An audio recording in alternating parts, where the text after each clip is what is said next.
যারা আমাকে ব্যক্তিগতভাবে চিনেন এবং জানেন, অনেকেই জানেন না, অনেক মানুষ চিনেন আমাকে, কিন্তু সবার জানা সম্ভব হয় নাই বা জানা ব্যাপারও না এটা। কিন্তু বলি, একটা আমার কর্মজীবনে একটা ছোট্ট অভিজ্ঞতার কথা বলি। আজ থেকে প্রায় 15-16 বছর আগে আমি বর্তমান যে শহরে আছি সেখানে ছিলাম না, কর্মসূত্রে আমাকে অন্য জায়গায় যেতে হয়েছিল। সেই ঘটনাক্রমের একটা ঘটনা আমাকে খুব ইন্সপায়ার করে। ব্যবসায় সফল হবেন কি ব্যবসায়ী হতে পারবেন নাকি ঠকবাজ ধান্দাবাজ থেকে যাবেন, সেটা নির্ভর করে আপনার আত্মমর্যাদার উপর। তো অনেকে বলবেন যে ভাই কিভাবে, ব্যবসা তো লাভ লসের উপর, লাভের উপর নির্ভর করে ব্যবসা, ঠিক। কিন্তু না, আপনি যে ধর্মেরই থাকুন, যে কর্মেরই থাকুন, আপনার যদি আত্মমর্যাদা বোধটা না থাকে তাহলে আপনার কাজ হবে না, আপনি সফল হতে পারবেন না। এরকম একটা ঘটনা আমাকে খুব ইন্সপায়ার করতো, যেটা আগেও বলছিলাম, এখন বলি। ঘটনাটা হয়তোবা জানেন না, আমার জীবনে ঘটে যাওয়া একটা ইন্সপায়ারিং ঘটনা। হ্যাঁ, ভ্যান গাড়ি দিয়ে, তখন ওই ঠেলার মতো ভ্যান ছিল, পায়ে চালাতে হতো। সেই ভ্যান গাড়ি দিয়ে একটা ছেলে, আমার যে বয়সে ছোট ছিল, অনেক শিশু শ্রমিক বলা যেতে পারে, আমিও তখন ছোট, অনেক ছোট। তখন ওই ছেলেটা আমার থেকেও ছোট। তো সেই ভ্যান গাড়িটা পায়ে পেডেল দিয়ে চালায় চালায় বিভিন্ন মহল্লা থেকে ভাঙারি জিনিসপত্র কিনতো।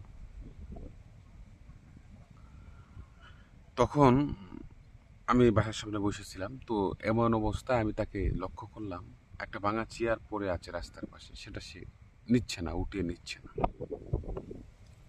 তো আমি ঘটনাটা লক্ষ্য করলাম।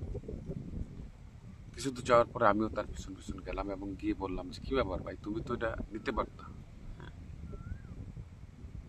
বলে ভাই কেন নিব, আমি তো ব্যবসা করতে আইছি, মাল টাকা দিয়ে কিনতেছি আবার বিক্রি করতেছি।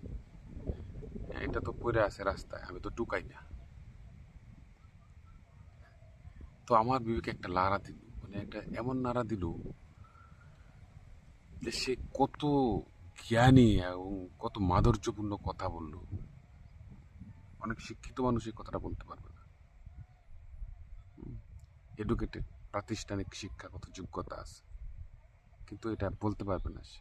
হ্যাঁ, আবার অনেকেরই আছে, এই সংখ্যাটা বেশি। কিন্তু আমি যখন দেখি ওয়েল এডুকেটেড পার্সন বা অনেক শিক্ষিত মানুষরা এই নৈতিক বোধটা রাখে না, তখন খুব কষ্ট পাই। এত উপন্যাস, এত গ্রন্থ, এত এত কিছু জানার পরেও, হ্যাঁ, অক্ষর জ্ঞান সম্পূর্ণ ব্যক্তিরা ওই কথাটা বলে না যে আমি এটা কেন নিব। তাহলে যদি এগুলো বলতো, আমাদের সমাজের দুর্নীতি আহাজারিটা অনেক কমে যেত। ধন্যবাদ সবাইকে। ওই ছেলেটার কথা বলছিলাম, যেটা ওই ছেলে এখন অনেক বড় ব্যবসায়ী। সে বাঙালির ব্যবসায়ী করে, অনেক বড় ব্যবসায়ী, তার অনেক বৃহত্তর ব্যবসা, এখন সে অনেক বড় হয়ে গেছে। যদিও আমি এতটা বড় হতে পারি নাই। সে এখনো ময়মনসিংহে আসলে ফোন দেয়, ভাই কেমন আছেন, কোথায় আছেন, আসি আপনার সাথে দেখা করতে। খুব ভালো লাগে ভাই। এই যে তার যে উত্থান, এই উত্থানের পিছনে তার ওই যে অনেস্ট কথাটা ছিল, ওইটা যুক্ত আছে, খুব প্রবাবলি যুক্ত আছে। প্রকৃতি কাউরে ক্ষমা করে না।